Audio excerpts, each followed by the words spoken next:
ஓம் சக்தி. ஓம் ஆதிபரா சக்தி. ஓம் சக்தியே, மறுவூர் அரசியே. நல்லதே நினைப்போம், நல்லது மட்டுமே நினைப்போம். சக்தி வாக்கு பிள்ளைகளுக்கு இந்த ஆதி சக்தியின் ஆசீர்வாதம் என்றுமே முழுமையாக கிடைக்கும். அன்பு குழந்தையே, உன்னை ஏமாற்றி துரோகம் செய்து கொண்டிருக்கும் நபரை நான் கண்டுபிடித்து விட்டேன். இப்பொழுது இந்த பதிவின் மூலமாக அந்த நபரை காட்டி கொடுக்க போகிறேன். அதனால் இந்த பதிவை நீ முழுமையாக கேட்டே ஆக வேண்டும். பிறகு கடைசியில், தாயே, நான் ஏமாந்து விட்டேன், நீங்கள் இதை என்னிடம் சொல்லவில்லையே என்று நீ என்னிடம் அழுது கொண்டே கேள்விகளை கேட்கக்கூடாது. இந்த பதிவினை முழுவதுமாக கேட்டு நீ தெரிந்து கொள்ள வேண்டும். இந்த பதிவானது உன்னை ஏமாற்றத்தில் இருந்தும் துரோகத்தில் இருந்தும் காப்பாற்றக்கூடிய பதிவாக இருக்கிறது. அதனால் என் வார்த்தைகளை முழுமையாக கேட்பவர்களுக்கு ஏமாற்றக்கூடிய நபரை காட்டி கொடுக்க போகிறேன். அதேபோல் சிலர் உனக்கு செய்வினை செய்திருக்கிறார்கள். அந்த நபர்களையும் இப்பொழுது நான் உனக்கு காட்டி கொடுக்க போகிறேன். அதனால் என் அன்பு குழந்தையே, இந்த பதிவினை நீ முழுவதுமாக கேட்டே ஆக வேண்டும். இது உன் தாயின் கட்டளையும் கூட. ஏனென்றால் ஏற்கனவே சில ஏமாற்றத்தாலும் துரோகத்தாலும் என் அன்பு குழந்தை அழுது கொண்டிருக்கிறது. மறுமுறை ஒரு ஏமாற்றம் ஏற்பட்டால் என் அன்பு குழந்தையால் அதை தாங்கிக் கொள்ள முடியாது. உன் அன்னை சில பிரச்சனைகளில் இருந்து உன்னை காப்பாற்றவும் அந்த விஷயத்தில் இருந்து உன்னை மீட்டெடுக்கவும் இந்த பதிவானது உன் வாழ்க்கையில் அமைய போகிறது. அதனால்தான் இந்த பதிவை நீ முழுமையாக கேட்க வேண்டும் என்று உன் தாய் இவ்வளவு உறுதியாக சொல்கிறேன். அதனால் தயவு செய்து இன்று உன் தாயின் வார்த்தைகளை மிக கவனமாக கேள் என் அன்பு குழந்தையே. சில நாட்களாக உன் உறவு சரியில்லாமல் இருக்கிறது. ஆரம்ப கட்டத்தில் இருந்தது போல இப்பொழுது கடுகளவு கூட இல்லை. மாற்றங்கள் ஏகப்பட்டது நடந்திருக்கிறது. ஏன் தாயே என் உறவு மாறி இருக்கிறது? ஏன் என்னுடைய ஒவ்வொரு வார்த்தைகளையும் எதிரியாக பார்க்க ஆரம்பித்து விட்டது? இதற்கெல்லாம் யார் காரணம் தாயே? என் உறவு இப்பொழுது எல்லாம் என்னிடம் சரியாக பேசுவது இல்லை. என்னுடைய அன்பான உறவை நான் இப்பொழுது வெறுக்கும் அளவிற்கு மாற்றத்தை அவர்களிடம் இருந்து பார்க்கிறேன் தாயே. என்னுடைய அன்பை அவர்கள் புரிந்து கொள்வதற்கு நான் என்னதான் செய்ய வேண்டும் என்று எனக்கு தெரியவில்லை. மென்மேலும் நான் விழுந்து விட்டேன். என்னை துஷ்டமாக எண்ணி அலட்சியமான வார்த்தைகளால் பேசுகிறார்கள் தாயே என்று என்னுடைய அன்பு குழந்தை தன்னுடைய துணையின் மாற்றத்தினால் அழுது புலம்பிக் கொண்டு இருக்கிறது. ஆனால் அந்த நபரானவர் ஒரு சில தகாத உறவின் அறிமுகத்தால் இப்பொழுது தேவையில்லாமல் இப்படி ஆகிவிட்டார். உன் அன்பானது பழையதாக மாறிவிட்டது. நம்முடைய வாழ்வில் புதிய பொருள் கிடைத்தவுடன் பழைய பொருளை தூக்கி வீசுவது போல் சில உறவுகளும் மனிதர்களுக்கு உயிர் இருக்கிறது என்பது அறியாமல் புதிய உறவுகள் கிடைத்தவுடன் பழைய உறவுகளை தூக்கி எறிந்து விடுகிறார்கள். ஆனால் பழைய விஷயம் எவ்வளவு பொக்கிஷமான விஷயம் என்பதை அவர்கள் உணரவில்லை. நாம் தூக்கி எறிந்தால் வாழ்க்கையில் இன்னொரு முறை கிடைக்காது என்பதை அவர்கள் அறிந்து கொள்ளவில்லை. அவர்கள் தவறிவிட்டார்கள். ஆனால் என் அன்பு குழந்தையே, இப்பொழுது உன் உறவானது சில தகாத உறவில் இருக்கிறது. இந்த தகாத உறவை நினைத்து நீ வேதனைப்படாதே. ஆனால் அவர்களுக்கு மரண அடியை கொடுக்க போவது உன் அன்னைதான். ஏனென்றால் ஒரு நல்ல மனதை நோகடித்து அவர்கள் வாழ்க்கையில் சந்தோஷமாக இருக்க வேண்டும். அவர்களின் சுயநலத்திற்காக உன்னை பயன்படுத்தி கொண்டு தன்னுடைய வாழ்க்கையை சந்தோஷமாக பார்த்து கொள்ள வேண்டும். அப்படி என்று யோசிப்பவர்கள் எல்லாம் இந்த மனித ஜென்மத்திலே கிடையாது. அவர்கள் எல்லாம் மனிதர்களாக வாழ்வதற்கே தகுதியற்றவர்கள். ஒரு உண்மையான அன்பை நோகடிக்கிறார்கள், ஒரு உண்மையான மனிதனை நோகடிக்கிறார்கள் என்றால் அவர்கள் நிச்சயமாக மரண பீதியில் இருந்து அதனை உணர்ந்து கொள்ள வேண்டும். ஏனென்றால் உனக்கு செய்த துரோகத்திற்கும் நீ வடிக்கும் கண்ணீருக்கும் அந்த பாவத்தை அவர்கள் கழுவியே ஆக வேண்டும் அல்லவா? அந்த பாவத்தை அவர்கள் அறுவடை செய்ய வேண்டிய காலம் வந்துவிட்டது. ஏனென்றால் விளைத்தது துரோகம், ஏமாற்றம், நம்பிக்கை துரோகம், பொய், ஏகப்பட்ட பொய்யான வார்த்தைகள் என மற்றவர்கள் மீது அப்படி இருந்தால் அவர்கள் என்ன நல்ல வினைகளையா அறுவடை செய்ய முடியும்? இப்பொழுது அறுவடை காலம் வந்துவிட்டது. ஆனால் என் அன்பு குழந்தைக்கு அற்புத காலம் வந்துவிட்டது. எப்படி தெரியுமா? உன் தாய் எப்பொழுதும் உன்னோடு இருக்கிறேன், உனக்கு துணையாக இருக்கிறேன். உன் கெட்ட விஷயங்களை எல்லாம் வெளியே அடித்து துரத்தி இருக்கிறேன். இனி ஒவ்வொரு தருணத்திலும் என் அன்பு குழந்தைக்கு நற்செய்திகளும் தடைபட்ட காரியங்களும் அப்படியே என் அன்பு குழந்தைக்கு நன்மையாக நடக்கப் போகிறது. ஆனால் என் அன்பு குழந்தையே, நீ அழாதே. ஏனென்றால் நீ நம்பிக்கை துரோகம் எவருக்கும் செய்யவில்லை. வார்த்தைகளை கொடுத்து நான் அதை செய்கிறேன் இதை செய்கிறேன் என்று யாரையும் ஏமாற்றவில்லை. மனதளவில் யாரையும் எந்த விஷயத்திலும் நோகடிக்கவில்லை. உன்னுடைய கடமைகளை நீ சரியாக செய்தாய். அதேபோல் நம்பிக்கையாக இருந்தாய். இனி உனக்கு தகுதியானதை நான் செய்து கொடுப்பேன். அதேபோல் உன்னை சந்தோஷமாக வாழ வைத்து நான் பார்க்க போகிறேன். தாயே, எனக்கு துரோகம் செய்தவர்கள்தான் வேண்டும் என்று அழாதே. ஏனென்றால் துரோகம் செய்தவர்களும் உன்னை ஏமாற்றியவர்களும் உன் வாழ்க்கையில் வேண்டாம். ஏனென்றால் எந்த நேரத்தில் அவர்கள் எப்படி மாறுவார்கள் என்பதே தெரியாது. சில நபர்களை கண்டிப்பாக வாழ்க்கையில் மறுமுறை ஏற்றுக்கொள்ளலாம். ஆனால் மனித ஜென்மத்தில் இருந்து மிருக குணத்தில் வாழ்ந்து கொண்டிருப்பவர்களை ஒருபொழுதும் ஏற்றுக்கொள்ள முடியாது. ஏனென்றால் அவர்கள் மீண்டும் என் அன்பு குழந்தையின் வாழ்க்கையில் வந்தால் என் அன்பு குழந்தை தினம் நரக வேதனையை அனுபவிக்க வேண்டியிருக்கும். அதனால் என் அன்பு குழந்தையே, இனிமேல் உனக்கு என்ன தேவைகளோ அது எல்லாம் உனக்கு நல்லதாகவே நடக்கும். போதும் போதும் என்ற அளவிற்கு இந்த அன்பை வைத்து நீ மிகப்பெரிய துயரங்களுக்கு ஆளாகிவிட்டாய். இனிமேல் வரும் ஒவ்வொரு நாட்களும் என் அன்பு குழந்தைக்கு சந்தோஷத்தை அள்ளி தரக்கூடிய நாட்களாக தான் இருக்க போகிறது. அதனால் நீ தைரியமாக இருக்க வேண்டும். உன் தாயானவள் உனக்கு துணையாக இருந்து உன்னை வழிநடத்தி செல்கிறேன். உன் வாழ்க்கையில் என்னென்ன நல்லது நடக்க வேண்டுமோ அனைத்து நல்லதையும் உன் தாய் உனக்காக செய்து கொடுக்க போகிறேன். ஒவ்வொரு விஷயத்தையும் உனக்கு பார்த்து பார்த்து செய்ய உன் தாய் நான் இருக்கிறேன். நீ என்ன செய்ய வேண்டும் தெரியுமா? என் தாய் எனக்காக இருக்கிறார். என்னை அவர் வழிநடத்தி செல்கிறார். என் வாழ்க்கை வளமாக போகின்றது. ஒவ்வொரு தருணத்திலும் இனி எனக்கு வெற்றியை என் தாய் கொடுப்பாள். ஒவ்வொரு தருணத்திலும் எனக்கான நல்லது எது கெட்டது எது என தெரியாமல் எனக்கு யார் உதவி செய்யவில்லையே என்று நான் வருத்தப்பட்டு கொண்டிருந்தேன். ஆனால் இப்பொழுது என் தாயானவள் ஒவ்வொரு நாளும் உனக்காக நான் இருக்கிறேன் என்று என்னிடம் வந்து சொல்லிக் கொண்டு இருக்கிறாள். அப்பொழுது நான் கவனமாக அவர்கள் சொல்வதை கேட்டு செய்வேன் என்று என் மீதும் என் வார்த்தைகள் மீதும் நீ நம்பிக்கை கொண்டு தைரியமாக செயல்பட வேண்டும். அப்படி ஒரு முறை நீ செயல்பட்டு விட்டால் போதும். என் அன்பு குழந்தையே, நீ இப்பொழுது பட்டு கொண்டிருக்கும் அனைத்து கஷ்டங்களும் பஞ்சாய் பறந்து போய்விடும். அதே போல் உனக்கு என்ன பதவிகள் வேண்டுமோ, என்ன வேலை வாய்ப்பை தேடிக்கொண்டிருக்கிறாயோ, கடன் பிரச்சனையோ அல்லது எந்த பிரச்சனையாக இருந்தாலும் உன் தாயானவள் அதை உனக்காக தீர்த்து வைத்து உன் வாழ்க்கையில் உன்னை சந்தோஷப்படுத்தி பார்ப்பது உன் தாயின் முதல் கடமை. அதேபோல் இனி நீ எதை நினைத்தும் அழாதே. அதேபோல் உனக்கு துரோகம் செய்தவர்கள், உன்னை ஏமாற்றியவர்கள் இப்படி செய்து விட்டார்களே என்று தினந்தோறும் அதையே நினைத்து அழுவதை விட்டுவிடு. ஏனென்றால் அவர்கள் என் அன்பு குழந்தையின் ஒரு சொட்டு கண்ணீருக்கு கூட தகுதியற்றவர்கள். அவர்களை நினைத்து நீ அழுது கொண்டே இருக்காதே. உனக்கான ஒரு நல்வாழ்க்கையை தேர்ந்தெடுத்து அதில் உன்னை நிச்சயமாக நான் சந்தோஷமாக வாழ வைப்பேன். உன்னுடைய அனைத்து விஷயங்களையும் புரிந்து கொண்டு நடப்பதற்கு உனக்கான ஒரு நல்ல துணையை நிச்சயமாக நான் தயார் செய்து உன் கண் முன்னே காட்டுவேன். இனி உன் வாழ்க்கையில் நீ சந்தோஷமாக இருக்க போகிறாய். அதனால் எப்பொழுதும் உனக்காக நான் இருக்கிறேன். நீ தைரியமாக இரு.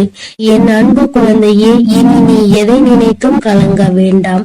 எதற்காகவும் நீ வருந்த வேண்டாம். நான் உன்னோடு இருக்கிறேன். நான் உனக்காகவே இருக்கிறேன். என் அன்பு பிள்ளைக்கு இந்த சக்தி வராகியின் ஆசீர்வாதங்கள் எப்பொழுதும் முழுமையாக கிடைக்கும். என் அன்பு பிள்ளையே, உனக்கு மறைமுகமாக இருந்து கொண்டு உனக்கு கஷ்டங்களை கொடுத்து கொண்டிருக்கிற ஒரு எதிரியை பற்றி இப்பொழுது உன் தாயானவள் உனக்கு அடையாளம் காட்டுவதற்காக வந்திருக்கிறேன்.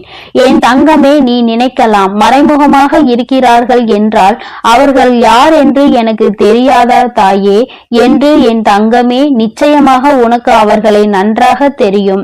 அது ஒரு ஆண் என்று அம்மா சொல்லி இருக்கிறேன். என் தங்கமே, உன்னுடைய குடும்பத்தில் உள்ள ஒருவர்தான். அவர் நீண்ட நாட்களாகவே அந்த அளவிற்கு உன்னோடு தொடர்பில் இல்லாமல் இருந்து கொண்டிருக்கிறார். அதாவது பார்த்தால் பேசிக்கொள்ளலாம், அல்லது என்றாவது உன்னுடைய இல்லத்திற்கு வந்து செல்வார்கள். வரும்பொழுது நல்லபடியாக பேசுவார்கள். இவர்களை விட யாரும் நம் மீது பாசமாக இருக்க முடியாது என்று நினைக்கின்ற அளவிற்கு நல்ல பிள்ளை போல பேசி சென்று விடுவார்கள். என் தங்கமே, அவர்களால் தான் உனக்கு மறைமுகமாக சில ஆபத்துகள் நடந்து கொண்டிருக்கிறது. பல கஷ்டங்களுக்கும் அவர்கள்தான் காரணம் என்று சொன்னால் உன்னால் நம்ப முடிகிறதா? என் தங்கமே, அம்மா இப்பொழுது இவர்களால் உனக்கு என்ன கஷ்டம் வந்தது என்று சொன்னால் அவர்கள் யார் என்பதை நிச்சயமாக நீ புரிந்து கொள்வாய். என் தங்கமே, அவர்கள் எப்படிப்பட்டவர்கள் என்றால் உன்னுடைய வாழ்க்கையை பற்றி பல விஷயங்களை தெரிந்து வைத்திருந்தும் எந்த ஒரு உதவியை கேட்டாலுமே அதை கொடுக்காமல் சென்று விடுவார்கள். ஏனென்றால் நீ ஒரு முறைக்கு இன்னொரு முறை அவரிடம் கேட்க மாட்டாய் என்று நம்பிக்கை அவர்களுக்கு. ஏனென்றால் ஒரு முறை அவமானப்படுத்தப்பட்டால் மீண்டும் அவர்களிடத்தில் நிற்கக்கூடாது என்பதில் நீ தெளிவாக இருக்கின்றாய் அல்லவா? அதனால் அவர்களிடத்தில் மீண்டும் நீ சென்றது கிடையாது. முதல் முறையே அவர்களிடத்தில் கேட்கும் பொழுது நீ அதிகமாக யோசித்திருக்கிறாய். என் தங்கமே, அது மட்டும் அல்லாமல் சில நேரங்களில் ஏதாவது கேட்கும் பொழுது முகத்தில் அடித்தார் போல பேசிவிடுவார்கள். என் தங்கமே, அதனாலே என்னவோ நீ அவர்களிடத்தில் அதிகமாக நெருங்குவதில்லை. அவர்களிடத்தில் எந்த விஷயங்களை பற்றியும் நீ பகிர்ந்து கொள்வதில்லை. ஆனால் எப்பொழுதாவது அவர்கள் உன்னிடத்தில் பேசும் பொழுது உன் வீட்டில் இருக்கின்ற விஷயங்களை, உன் வாழ்க்கையில் நடந்து கொண்டிருக்கின்ற விஷயங்களை பற்றி நிச்சயமாக உன்னிடத்தில் இருந்து தெரிந்து கொள்கின்றார்கள். தெரிந்த பிறகு அவர்கள் என்ன செய்கிறார்கள் தெரியுமா? அவர்களுடைய குடும்பத்தில் இருக்கின்ற மற்றவர்களிடத்தில் உன்னுடைய வாழ்க்கையில் நடக்கின்ற விஷயங்களை பற்றி சொல்லி கேலியும் கிண்டலுமாக செய்து கொண்டிருக்கின்றார்கள். மற்றவர்கள் வாழ்க்கையில் நடக்கின்ற கஷ்டங்களை பார்த்து சந்தோஷப்பட்டு கொண்டிருக்கிறார்கள். அவர்கள் இப்படி நடந்து கொள்வதனால் என் குழந்தை, அவர்களிடத்தில் நீ அத்தனையாக மிக விரைவாக பேசுவது கிடையாது. எங்கேயாவது பார்த்தால் சிரித்துவிட்டு சென்று விடுவாய். என் தங்கமே, இவர்களால் உனக்கு ஆபத்து என்று நான் சொல்வதற்கு காரணம் என்ன தெரியுமா? இவர்கள் என்ன வேலை செய்கிறார்கள் தெரியுமா? அவர்களுக்கு செய்வதற்கு என்று பெரிதாக எந்த விதமான வேலைகளும் கிடையாது. பண வசதி அவர்களிடம் அதிகமாக இருக்கிறது. அதனால் இப்பொழுது அவர் என்ன செய்து கொண்டிருக்கிறார் என்றால், யாரெல்லாம் உன்னை பற்றி பேசுகிறார்கள் அவர்களிடத்தில் எல்லாம் உன்னை பற்றியும் உன் வாழ்க்கையில் நடந்து கொண்டிருக்கின்ற நிகழ்வுகளை பற்றியும் சொல்லி சிரித்து, யாராவது நீ வாழ்க்கையில் முன்னேறி விடுவாய் என்று சொன்னார்கள், ஆனால் அதையும் அவர்கள் நகைப்புக்கு உள்ளாக்கிதான் பார்க்கிறார்கள். இவர்கள் எல்லாம் எங்கே முன்னேறுவார்கள்? இவர்கள் வாழ்க்கையில் எதுவுமே சரியாக நடக்காது என்று சொல்லி கேலியும் கிண்டலுமாக செய்து கொண்டே இருப்பார்களே தவிர வேறு எதுவுமே இவர்களால் செய்ய முடியாது. என் தங்கமே, அது மட்டும் அல்லாமல் மற்றவர்களிடத்தில், குடும்பத்தில் உள்ளவர்களிடத்தில் உன்னை பற்றி தவறாக பேசி அவர்கள் மனதில் உன்னை பற்றிய நல்ல எண்ணங்களை கெடுத்து வைத்திருக்கிறார். அது மட்டும் அல்லாமல் யாரெல்லாம் இந்த வாழ்க்கையில் சந்தோஷமாக இருக்க வேண்டும் என்று நினைத்தார்களோ அவர்கள் எல்லாம் வாழ்க்கையில் நிம்மதியை தொலைக்கும்படி இவர்களுடைய எண்ணங்கள் எப்பொழுதுமே சுற்றி சுற்றி வந்து கொண்டே இருக்கிறது. யாருக்கு என்ன தவறு நேர்ந்தாலும் அதை நிச்சயமாக நிரூபிக்க முடியும் என்பதை முதலில் புரிந்து கொள்ள வேண்டும்.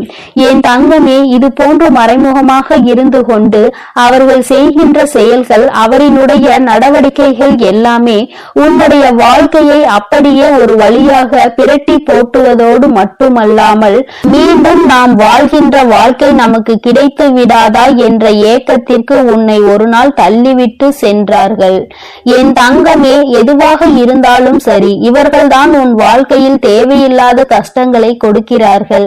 ஆனால் இத்தனை நாட்களும் உன்னோடு நல்லபடியாக பேசிக்கொண்டு உனக்கு எதிராக செயல்களை செய்து கொண்டிருக்கின்ற இவர்கள் இடத்தில் ஒருபோதும் நீ பேச வேண்டும் என்று ஆசைப்படாதே. என் தங்கமே, இவர்கள் என்ன நினைக்கிறார்கள் தெரியுமா? நம்மிடத்தில் எல்லாம் இருக்கிறது, நாம் நினைத்தால் இவர்களை விலைக்கு வாங்கிவிடலாம் என்று நினைக்கிறார்கள். அது மட்டுமல்ல, நாம் என்ன சொன்னாலும் இவர்கள் செய்வார்கள், நான் என்ன சொன்னாலும் இவர்களால் அதை மறுக்க முடியாது என்று நினைக்கிறார்கள். என் தங்கமே, நீ இவர்களிடத்தில் ஒருமுறை எந்த ஒரு விஷயத்தை சொன்னாலும் அதை முடியாது என்று சொல்லிப்பார். நிச்சயமாக ஒருபோதும் அதை ஏற்றுக்கொள்ள மாட்டார்கள். என் குழந்தையே, அதுபோலதான் உன்னுடைய வாழ்க்கையில் நடந்த ஒரு விஷயத்தை நான் சொல்லுகிறேன். என் தங்கமே, அவர்களுக்கு உதவி தேவைப்படும் பொழுது உன்னை நிச்சயமாக தேடுகின்றார்கள். அந்த உதவியினை வாய்க்கூசாமல் உன்னிடத்தில் கேட்கின்றார்கள். நீயோ ஏதோ அன்பு மிகுதியினால் நம்மிடத்தில் உதவி கேட்கிறார்கள் என்று நினைத்து செய்து கொடுக்க முயற்சி செய்கிறாய். ஆனால் அவர்களோ இந்த உதவியை பெற்றுவிட்ட பிறகு உன்னை யாரென்று கண்டும் காணாமல் சென்று விடுகிறார்கள்.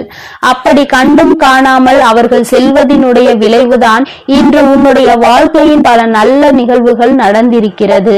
இது போன்றவர்களை ஒருபோதும் உள்ளே அனுமதிக்க கூடாது. இது போன்றவர்கள் ஒரு நாளும் மற்றவர்களின் வாழ்க்கையை தீர்மானிக்க விடக்கூடாது. யார் யார் என்ன செய்ய வேண்டும் என்று நினைக்கின்றார்களோ அவர்கள் செய்ய வேண்டியதை நிச்சயமாக செய்வார்கள். யாருக்கும் யாரையும் கட்டுப்படுத்த வேண்டிய அவசியம் ஒரு நாளும் கிடைக்கவில்லை என்பதை நீ புரிந்து கொண்டால் போதும். என் தங்கமே, இவர்கள் இப்படி செய்து கொண்டிருப்பது நேற்றோ இன்றோ கிடையாது. பல நாள் வேலையாகவே இதைத்தான் செய்து கொண்டிருக்கிறார்கள்.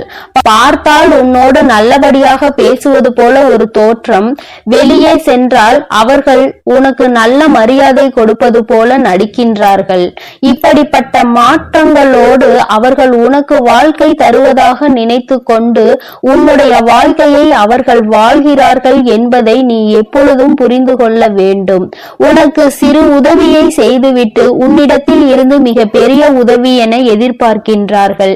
எந்த சூழ்நிலையிலும் உன்னுடைய வாழ்க்கையில் நீ தோற்று போக வேண்டும் என்று நினைக்கின்றார்கள். என் தங்கமே, இந்த வாழ்க்கை என்பது உனக்கு எத்தனையோ விஷயத்தை சொன்னாலும் சில சமயங்களில் சில விஷயங்கள் என்னமும் உனக்கு குழப்பத்தை தான் கொடுக்கின்றது. இந்த மனக்குழப்பம் உன்னை விட்டு நீங்க வேண்டுமானால் என் பிள்ளை, நீ செய்ய வேண்டியது எல்லாமே ஒன்றே ஒன்றுதான். நிச்சயமாக எந்த ஒரு சூழ்நிலையிலும் இவர்களிடத்தில் எந்த ஒரு விஷயத்தையும் சொல்லாமல், குடும்பத்தில் நடக்கின்ற கஷ்டங்களை இவர்களிடத்தில் சொல்லாமல் இருக்க வேண்டும். ஏனென்றால் கஷ்டம் என்று சொல்லும் பொழுது அதை எள்ளி நகையாடுவதற்கு அவர்கள் தயாராக இருக்கிறார்கள் என்பதை நீ மறந்து விடாதே. என் தங்கமே, இவரினுடைய எண்ணம் என்னவென்றால் உன்னுடைய வாழ்க்கை சீரழிக்க வேண்டும் என்பது மட்டும்தான். யாருடைய கஷ்டங்களுக்கெல்லாம் நாம் காரணமாக இருக்கின்றோமோ அந்த கஷ்டங்கள் எல்லாம் ஒரு நாள் நம்மை திரும்ப வந்து அளிக்கும் என்பதனை மறந்து விடாதே. என் தங்கமே, இவரினுடைய அடையாளங்களை அம்மா இப்பொழுது சொல்கிறேன். கண்ணாடி அணிந்திருக்க மாட்டார், மாறாக தலையில் முடியானது சற்று குறைவாக இருக்கும். என் தங்கமே, அதை அவர்கள் மறைப்பதற்காக நிறைய வேலைகளை செய்து கொண்டே இருப்பார்கள். என் தங்கமே, இது போன்ற உன்னுடைய வாழ்க்கையில் யார் இருக்கின்றார்கள், உன்னுடைய மிகவும் அருகில் யார் இருக்கின்றார்கள் என்று ஒருமுறை சிந்தித்து பார். இவர் வேறு யாரும் கிடையாது, ஒரு இரத்த உறவுதான். அதாவது உன்னுடைய தந்தையின் உடன் பிறந்த சகோதரி அல்லது சகோதரிகளுடைய குழந்தையானவன் இப்பொழுது பெரிய மனிதர். என் தங்கமே, அவர் உன் வாழ்க்கையில் நடத்துகின்ற நாடகத்தை நீ உணர வேண்டிய நேரம் வந்துவிட்டது. இந்த நாடகத்தில் சிக்கிக் கொள்ளாமல், மற்றவர்களிடம் கெட்ட பெயர் எடுக்காமல் நீ தப்பித்துக் கொள்ள வேண்டும். மற்றவர்கள் முன்னிலையில் கேலியும் கிண்டலும் செய்வது அத்தனை நல்ல விஷயம் அல்ல. அதைதான் அவர்கள் செய்து கொண்டிருக்கிறார்கள். என் குழந்தையே, இது போன்றவர்களுக்கு மிக விரைவாகவே மிக பெரிய தண்டனை கிடைக்கும் என்பதை மறக்காமல் என் குழந்தை, நீ இவர்களிடம் இருந்து கவனத்தோடு இருக்க வேண்டும். தேவையில்லாத விஷயங்களில் உன்னுடைய கவனத்தை திசை திருப்பாமலும் எப்பொழுதும் வாழ்க்கையில் சந்தோஷமாக இருக்க வேண்டும் என்பதை மட்டுமே நீ சிந்தித்து பார். என் செல்ல குழந்தையே, இந்த வராகி அம்மாவினுடைய ஆசீர்வாதங்கள் எப்பொழுதும் உனக்கு முழுமையாக கிடைக்கும். அதனால் நீ எதற்காகவும் கலங்காதே, எதை நினைத்தும் வருந்தாதே. நீ நல்லதையே நினை. உன் வாழ்வில் எப்பொழுதும் உனக்கு நான் நல்லதை மட்டுமே செய்து கொடுக்கிறேன். ஓம் ஸ்ரீ வராகி தாயே போற்றி போற்றி. ஓம் ஸ்ரீ வராகி தாயே போற்றி போற்றி. என் அன்பு குழந்தையே, இன்று இந்த தாயானவள் உனக்கு ஒரு எச்சரிக்கையான பதிவினை கொண்டு ஓடோடி வந்திருக்கின்றேன். நம் தாயானவள் அப்படி என்ன எச்சரிக்கை செய்தியினை கொண்டு வந்திருப்பாள் என்று யோசித்துக் கொண்டிருக்கின்ற நேரத்திற்குள்ளாகவே என்ன ஆபத்து வந்து கொண்டிருக்கிறது என்று அம்மா சொல்லிவிடுகின்றேன். என் குழந்தையே, இன்று உன்னை தேடி வருகின்ற ஒரு நபரால் உன்னுடைய இல்லத்திற்குள் மிகப்பெரிய செய்வினை செய்ய காத்து கொண்டிருக்கின்றார்கள். அவர்களினுடைய எண்ணமே இன்று உன் இல்லத்தில் எப்படியேனும் செய்வினைகளை வைத்துவிட வேண்டும் என்பது மட்டும்தான். அவர்கள் அதற்காக தான் உன்னை நோக்கி வந்து கொண்டிருக்கின்றார்கள். என் குழந்தையே, நீயோ அவர்கள் நல்லவர்கள் தானே, நம்மிடம் எப்பொழுதும் நல்லபடியாக தானே பேசிக் கொண்டிருக்கிறார்கள் என்று சொல்லி அவர்களோடு பேச விரும்புகின்றாய். என் தங்கமே, உன் தாயானவள் நான் சொல்கின்ற அடையாளங்களை நீ சரியாக கண்டுபிடித்து விட்டால் இன்று உன் இல்லத்தை நோக்கி வருகின்ற இவரை அங்கே அனுமதிக்காதே. அது மட்டும் அல்லாமல் இவர் நினைக்கின்ற விஷயங்களை இன்று உன் இல்லத்தில் நடத்த விடக்கூடாது. நான் அங்கு இருக்கும் பொழுது இந்த விஷயங்கள் சாத்தியமற்றது என்றாலும் என் குழந்தையை நான் ஒரு அடையாளத்தை கூறுகிறேன் என்றால் அதில் காரணங்கள் இருக்கும் என்பதையும் நீ புரிந்து கொள்ள வேண்டும். நம் தாயானவளே இப்படி சொல்லிவிட்டாளே என்று நினைக்காதே. நான் ஏன் தெரியுமா இப்படி சொல்கிறேன்? என் பிள்ளையே, நம்மை சுற்றி நடக்கின்ற நல்லது கெட்டது பாதி உன்னை சார்ந்தது என்பதை நீ புரிந்து கொள். எந்த அளவிற்கு அவைகளுக்கு இடம் கொடுக்கின்றாயோ அதை பொறுத்து அது உன் இல்லத்தில் நடக்கும் என்பதையும் நீ புரிந்து கொள்ள வேண்டும். என் பிள்ளையே, இப்பேற்பட்ட சூழ்நிலையில் உன்னுடைய வாழ்க்கையில் சில கெடுதல்களை செய்ய நினைக்கின்றார்கள். அவர்களின் செயல்களை பொய்யாக்க வேண்டும். அவர்களின் செயல்களை நடத்தவிடக் கூடாது. எப்பொழுதுமே உன் வாழ்க்கையை குறிவைத்து அவர்கள் நடத்துகின்ற விஷயங்களை இந்த தாயானவள் அறியாமல் இல்லை. என் பிள்ளையே, உனக்கும் அவர்களை பற்றிய நிறைய விஷயங்கள் தெரிந்திருந்தும் அவர்களை நீ உன் இல்லத்திற்குள் அனுமதிக்கின்றாய். என் தங்கமே, நீ ஒவ்வொரு முறையும் அவர்களுக்கு இடம் கொடுக்கும் பொழுது உன்னுடைய வாழ்க்கையில் உன்னை சுற்றி நடக்கின்ற தீமைகளை நீ உணராமல் இல்லை. இருந்தும் அதை செய்வதற்கு காரணம் என்ன என்று இந்த தாயானவள் உனக்கு சொல்கிறேன் கேள். என் தங்கமே, அவர்கள் உன்னோடு பேசுகிறார்கள், உன்னோடு நல்லபடியாக பழகுகிறார்கள். திடீரென்று அவர்களிடம் பகைத்து கொண்டால் மனசங்கட்டம் ஆகிவிடும் என்று நீ நினைத்து கொண்டு அவரை விட்டு விலகாமல் தயங்கி நின்று கொண்டிருக்கிறாய். என் தங்கமே, இது உன்னுடைய வாழ்க்கைக்கு மிகப்பெரிய ஆபத்தை கொண்டு வந்து சேர்க்கும் என்பதை நீ மறந்து விடாதே. இந்த தாயானவள் உனக்கு கொடுக்கின்ற இந்த எச்சரிக்கைக்கு பிறகும் நீ இது போன்ற தவறை மீண்டும் ஒரு நாளும் செய்து விடாதே. இவர்களின் எண்ணங்கள் மிகவும் கொடுமையானது. இது போன்று ஒருவருக்கு செய்ய நினைக்கின்ற மனிதன் நிச்சயமாக தன் வாழ்க்கையில் எந்த சுகத்தையும் ஒரு நாளும் கண்டுவிடப் போவது கிடையாது. செய்வினைகளை வைக்க வேண்டும் என்று நினைக்கின்ற இவர்கள் தங்களினுடைய வாழ்க்கையில் நடக்கின்ற கஷ்டங்களை ஒரு நாளும் எண்ணி பார்ப்பதில்லை போல. என் தங்கமே, சரி, இவையெல்லாம் நடந்தவையாகவே இருக்கட்டும். இனி என்ன நடக்க வேண்டும் என்று உன் தாயானவள் நான் உனக்கு சொல்லி விடுகின்றேன். என் குழந்தையை, நான் சொல்கின்ற வார்த்தைகள் ஒவ்வொன்றையும் நீ தெளிவாக புரிந்து கொள். உன் இல்லத்தில் வந்து அவர்கள் வைக்க போகின்ற செய்வினை என்னவென்று உனக்கு முன்பாகவே சொல்லி விடுகிறேன். என் குழந்தையை, செய்வினைகள் என்பது ஒரு குடும்பத்தில் ஏற்படுகின்ற பிரச்சனைகளுக்கும் பலவிதமான சோதனைகளுக்கும் மிகப்பெரிய அடித்தளமாக இருக்கின்றது அல்லவா? அவர்கள் அதனை ஏதோ ஒன்றை வைத்து உன் இல்லத்தில் செய்ய போவது கிடையாது. அவர்கள் செய்வினைகள் செய்ய போவது உன்னுடைய மனதிற்குள், உன்னுடைய குடும்பத்திற்குள் எப்படி பிரச்சனைகளை மூட்டி விடுவது என்பதை தீர்மானித்து விட்டுதான் உன்னை பலிக்காடாக தேர்ந்தெடுத்திருக்கிறார்கள். உன்னிடத்தில் ஒரு விஷயத்தை பற்றி சொல்லி உன்னுடைய குடும்பத்தில் இருக்கின்றவர்களை பற்றிய விஷயங்களை எல்லாம் பேசி உன்னுடைய மனதை குழப்பி உன்னை அவர்களுக்கு எதிராக அங்கே திருப்ப சதி நடந்து கொண்டிருக்கின்றது. என் தங்கமே, அந்த சதியினை செய்கின்றவர்கள் யாரோ, ஆனால் அதை செய்ய வருகின்றவர் ஒரு பெண்தான். என் தங்கமே, இந்த பெண் உன்னுடைய இல்லத்திற்கு மிகவும் அருகாமையில் இருந்து கொண்டிருந்தாலும் அவ்வப்பொழுது வெளியே சென்று சென்று வந்து கொண்டிருப்பவர், நிரந்தரமாக இங்கே தங்கி இருப்பவர் கிடையாது. ஆனால் எப்பொழுதெல்லாம் வந்து செல்கின்றாரோ அப்பொழுதெல்லாம் உன்னுடைய வாழ்க்கையில் ஒரு பூகம்பம் வெடித்தே தீரும். நீ ஒவ்வொரு பிரச்சனைகளையும் சந்தித்த பிறகு நாம் இனிமேல் இவர்களிடம் எந்த சவகாசமும் வைத்துக் கொள்ள கூடாது என்று நினைக்கின்றாய். ஆனால் மீண்டும் சில நாட்கள் கழித்து அவர்களை சந்திக்கும் பொழுதுதான் அந்த நட்பை மீண்டும் தொடர்ந்து விடுகின்றாய். என் தங்கமே, இதில் தவறு என்றும் சரி என்றும் சொல்வதற்கு ஒன்றும் இல்லை. சிலரது பழக்க வழக்கங்கள் உனக்கு பிடித்திருக்கும். அவர்களால் உனக்கு நல்லது நடந்தால் மட்டும்தானே அதை நீ தொடர வேண்டும். அவர்களால் தொடர்ந்து உனக்கு கெட்டதுதான் நடக்கிறது, உன்னுடைய வாழ்க்கைக்கு ஏதேனும் பிரச்சனைகள் தான் வருகிறது என்றால் என் பிள்ளையே, அதை நீ சற்று கவனிக்க வேண்டிய கட்டாயம் இருக்கின்றதல்லவா? செய்வினை என்பது மந்திர தந்திரங்களால் மட்டும் செய்வது கிடையாது. என் தங்கமே, ஒருவர் மனநிலையை மாற்றுவதும் ஒரு விதமான செய்வினைதான். உன்னுடைய துணியை பற்றியோ அல்லது உன்னுடைய குடும்பத்தில் இருப்பவர்களை பற்றியோ உன்னிடம் ஒரு முறை சொன்னால் நீ நம்ப மாட்டாய், 2 முறை சொன்னால் நீ நம்ப மாட்டாய். ஆனால் 10 முறை 11 முறை என்று மீண்டும் மீண்டும் ஒரு விஷயத்தை அழுத்தி சொல்லும் பொழுது அது உண்மையாக இருக்குமோ என்று உனக்கே தோன்றும். ஒருவேளை உன்னுடைய துணையின் மீது உனக்கு சந்தேகம் ஏற்படும் பட்சத்தில் அது உன்னுடைய வாழ்க்கையை எந்த அளவிற்கு தலைகீழாக புரட்டி போடும் என்பதை முதலில் நீ புரிந்து கொள். என் தங்கமே, இந்த தாயானவள் ஒரு விஷயத்தை உன்னிடத்தில் கொண்டு வந்து சேர்க்க என்றால் அது எத்தனை சரியான விஷயமாக இருக்கும் என்பதை நீ உணர்ந்து கொண்டால் என் தங்கமே, பல கஷ்டங்களில் இருந்து நிச்சயமாக நீ உன்னை ஒதுக்கி வைத்துக் கொள்வாய். எல்லோருக்கும் ஒவ்வொரு வகையிலும் கஷ்டங்கள் இருக்கத்தான் செய்கின்றது. உனக்கு கஷ்டங்கள் அடுத்தவர்களால் மட்டும்தான் வருகின்றது, அதுவும் நீ கொடுக்கின்ற இடத்தினால் மட்டும்தான் உனக்கு வருகின்றது என்பதை நீ புரிந்து கொண்டு தேவையில்லாமல் இடம் கொடுக்காமல் யாருடைய எண்ணங்களையும் நீ உன் மனதிற்குள் எடுத்து செல்லாமல் உன்னுடைய வாழ்க்கையை பற்றிய தெளிவான புரிதல்களோடு நீ இருந்து விட்டால் போதும். என் பிள்ளையே, உன் இல்லம் தேடி வருகின்றவர்கள் நல்ல எண்ணத்தோடு வர வேண்டும்.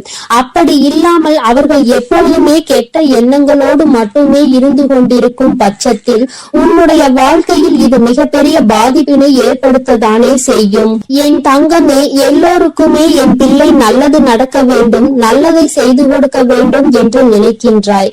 ஆனால் உன்னுடைய வாழ்க்கையில் மட்டும் எப்பொழுதும் நல்ல விஷயங்கள் நடப்பது கிடையாது. கண்ணீரை மட்டுமே நீ காண்பதற்காக எல்லா விஷயங்களும் நடப்பதாக நீ உணர்ந்து வேதனைப்பட்டு கொண்டிருக்கின்றாய் அல்லவா?